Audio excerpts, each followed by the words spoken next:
Vous l'avez bien compris, on est là pour parler du Ghana.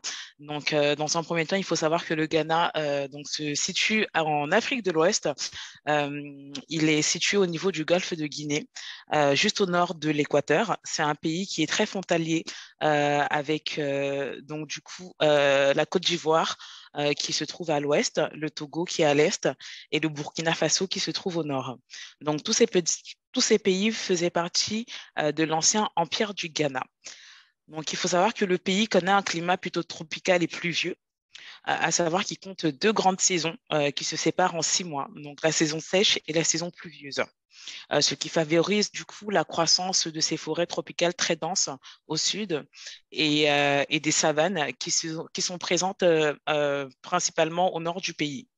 Donc l'anglais est la langue majoritairement parlée, même si le pays est composé de plus de 80 ethnies différentes, dont au moins 9 dialectes officiellement parlés, comme le Fanti ou encore l'Asante.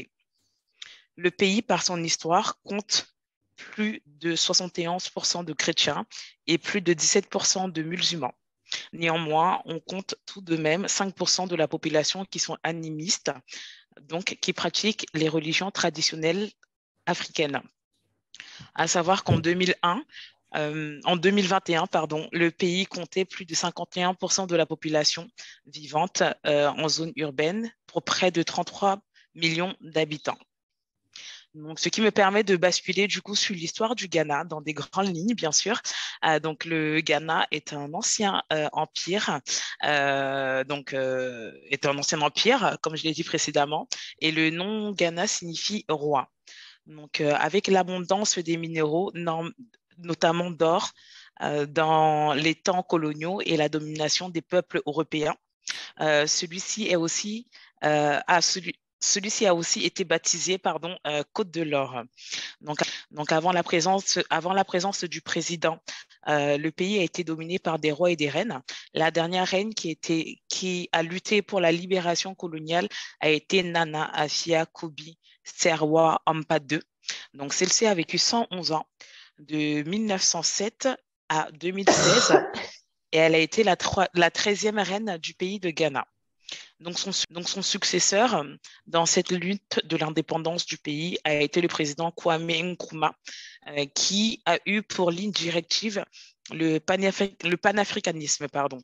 Dans ce but, il appela donc au boycott et à la désobéissance civile, ce qui lui a valu d'être malheureusement emprisonné par les autorités britanniques de 1948 à 1951. Mais à sa sortie, il lutta pour le développement de son pays. Donc, en effet, il a décidé de développer les infrastructures de son pays grâce aux excédents de l'Office de commercialisation du cacao. Donc, ainsi, les domaines de l'éducation et celui de la santé ont enregistré de véritables progrès. Donc, ce qui me permet de basculer du coup sur l'économie du Ghana. Donc, comme de nombreux pays africains, le Ghana est riche en matières premières, notamment minerais et en pétrole. Donc, son économie demeure essentiellement basée sur l'agriculture et la pêche. Donc, il faut savoir que le Ghana a été longtemps le premier producteur mondial également de cacao. Donc, on compte à peu près plus de 1,6 million d'hectares de plantations villageoises, donc vraiment en zone urbaine. Euh, donc, ça a été le premier pays avant d'être dépassé depuis quelques années par son voisin, donc du coup la Côte d'Ivoire, qui représente aujourd'hui le double de la récolte du Ghana et le place du coup en deuxième position. Donc, l'industrie dans le pays est plus développée que dans les autres pays ouest africains, notamment après la découverte du pétrole peu avant 2010. Et concernant du coup la pêche, il faut savoir qu'environ 10% de la population ghanéenne en dépendent. Donc, sauf que le secteur est très menacé, donc à cause des pratiques des bateaux usines, des bateaux à usines étrangers qui dévastent les fonds marins et certaines techniques de pêche artisanale telles que éliminer les poissons pendant la nuit pour attirer les poissons euh, illuminer, pardon, les eaux pendant la nuit pour attirer les poissons et empoisonner du coup ces poissons avec des produits chimiques ou les tuer directement à la dynamite. Donc, la réduction continuelle des stocks de poissons engendre du coup une perte d'activité et du coup de l'emploi du peuple ghanéen. Euh, donc, il faut savoir que le niveau de vie après l'explosion de cette industrie au Ghana, plus précisément du coup du pétrole, a considérablement augmenté et ne favorise pas et ne favorise qu'une partie pardon de la population.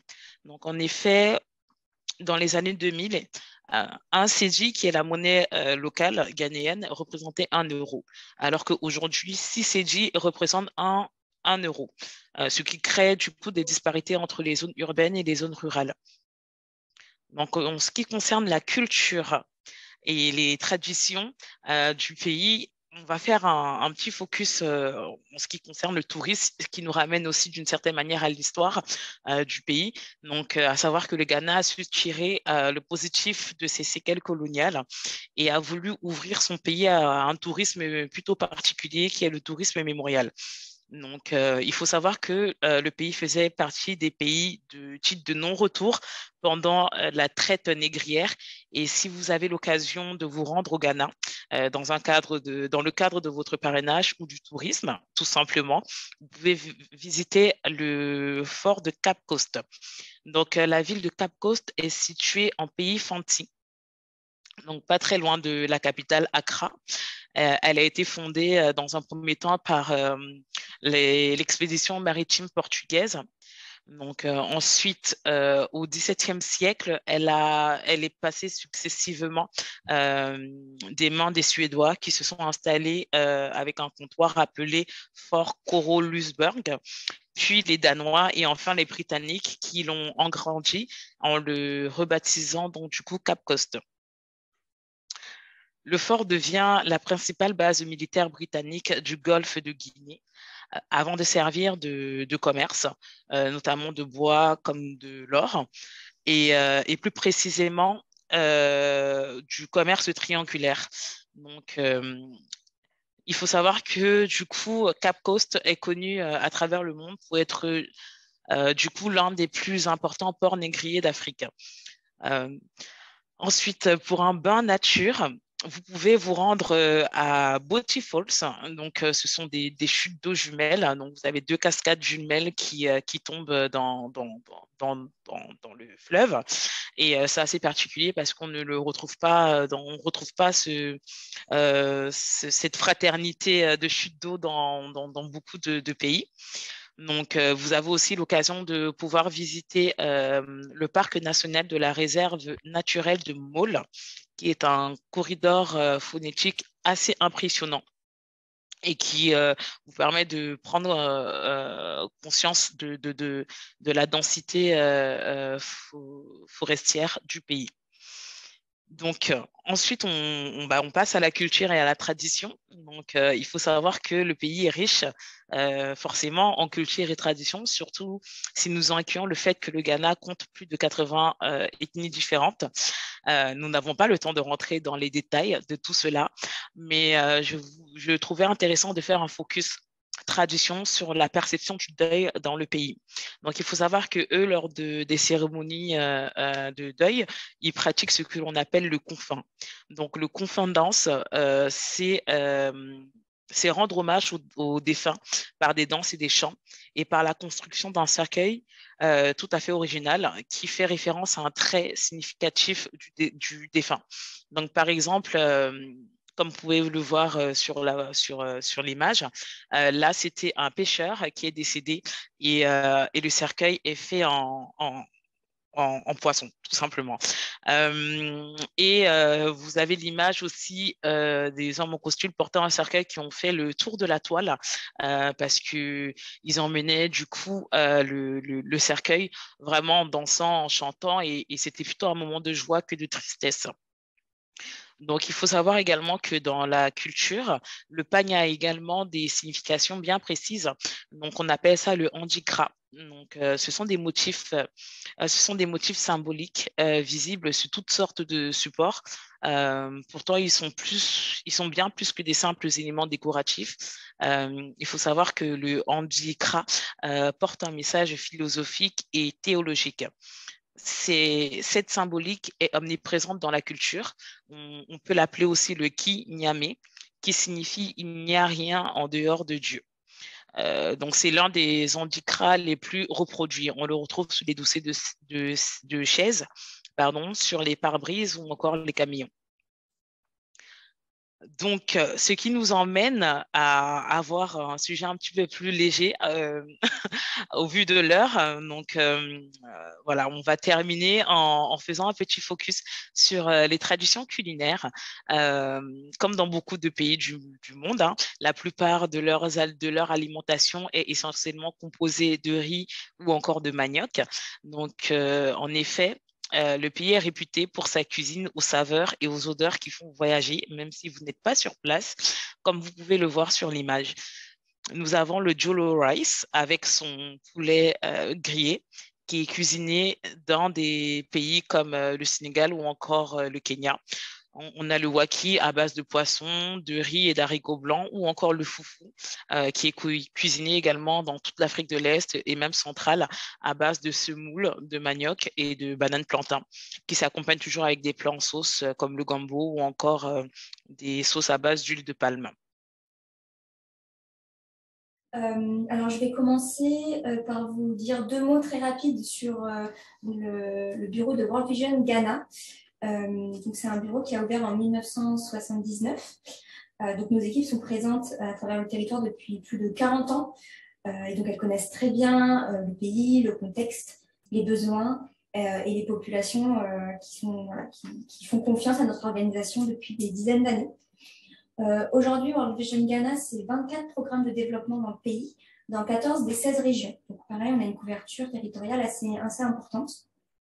Et alors, nous, le bureau français Vision du Monde, on a ouvert notre tout premier programme de développement en octobre 2022, le programme de Pandai que je vais vous présenter maintenant. Donc, Pandai, c'est un district de la région nord du Ghana que vous pouvez voir sur la carte. Il est en jaune. Et donc, on est bien dans la région nord, mais comme vous pouvez le voir, on n'est pas au nord du pays. Au contraire, on est vraiment au milieu. On est situé en plein milieu du corridor oriental, donc un passage qui relie Accra au territoire du nord et notamment au Burkina Faso. Donc, du fait de cet emplacement géographique, on est vraiment dans une zone de transition entre des paysages de savane semi-désertiques qu'on retrouve au nord et les forêts humides du sud. Et donc, comme Cynthia l'a dit sur le climat, on retrouve un peu le même climat à Pandai, c'est que voilà, on a deux saisons très distinctes, la saison des pluies et la saison sèche. Et donc, tous les ans, on a aussi des événements climatiques récurrents comme des inondations ou alors des feux de brousse et des sécheresses qui malheureusement s'accentuent pendant les saisons sèches.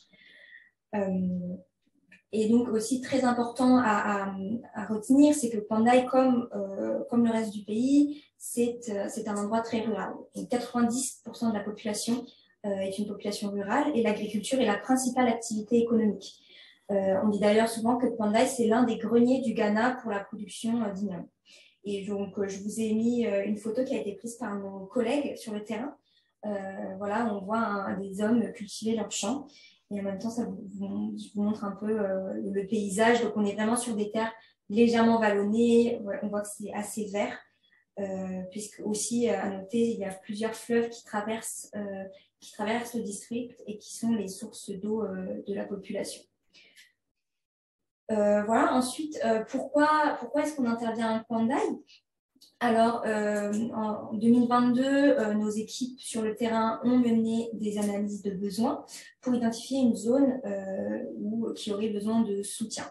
Et donc, Pandai a été sélectionnée puisqu'elle est caractérisée par de nombreuses vulnérabilités qui entravent le bien-être des enfants.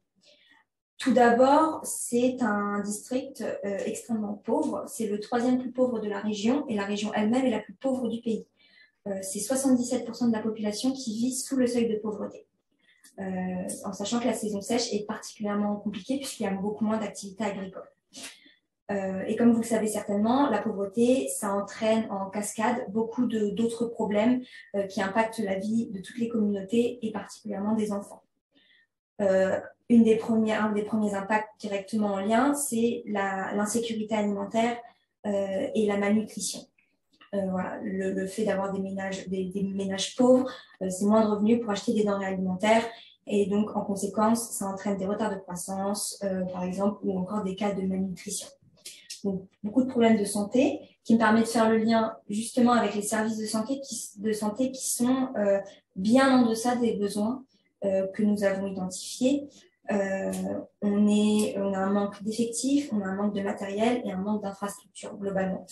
Et donc, ça ne nous permet pas aujourd'hui de lutter efficacement contre certaines maladies, comme par exemple le paludisme, qui est assez prévalent dans la zone. Un autre problème que nous avons identifié qui est extrêmement important et sur lequel on souhaite travailler, c'est des enjeux liés à la protection de l'enfance. Malheureusement, on a identifié beaucoup de cas de maltraitance, d'exploitation et d'abus. Et en parallèle, très peu de services qui ont les ressources nécessaires pour gérer des cas lorsque ces cas sont signalés, puisque la plupart du temps, ils ne le sont même pas. Donc, un cas d'exploitation que nous avons beaucoup vu, c'est le travail des enfants. Souvent, les enfants vont travailler surtout au marché pour aider leur famille à avoir plus de revenus. Mais on a aussi des cas de mariage et de grossesse précoce. Sur une année, c'est environ 800 grossesses précoces. Et donc, ça explique notamment que beaucoup de jeunes filles, de jeunes adolescentes ne finissent pas l'école. Donc voilà, c'est directement en lien aussi avec les niveaux de pauvreté des familles, mais aussi avec des comportements et des pratiques culturelles et communautaires qui peuvent être néfastes pour les enfants.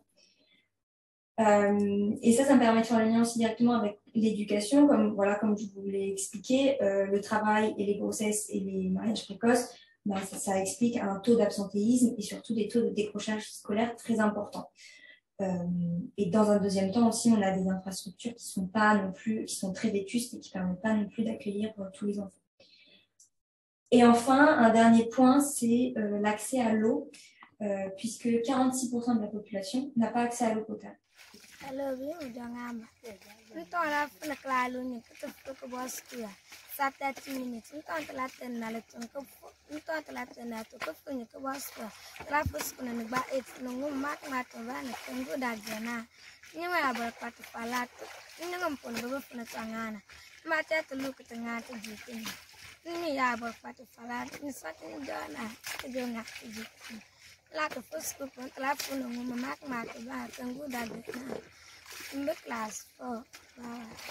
Moi, mon but est de pouvoir aujourd'hui vous mettre en relation lorsque vous décidez de vous engager auprès du Ghana, auprès de la communauté des Comday, auprès d'une famille, à faire la liaison tout simplement entre vous et cette famille-là. Si vous avez des questions sur un courrier que vous souhaitez envoyer, par exemple, on peut vous accompagner à ce sujet-là, étant donné que le pays parle essentiellement anglais.